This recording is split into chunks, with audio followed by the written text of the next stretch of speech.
6. Jennifer Lopez, 2002 to 2004. Perhaps one of the most famous and widely discussed relationships in Ben Affleck's life was with Jennifer Lopez, also known as J. Lo. The two met while working on the film Gigli in 2002, and their connection was immediate.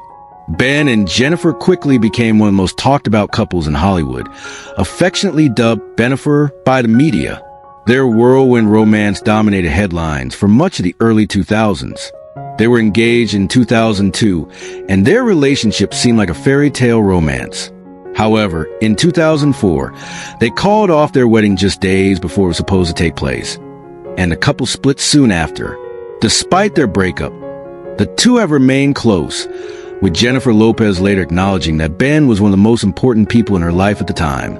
Ben, too, has spoken about their relationship with fondness, and many fans were eager to see them reunite years later.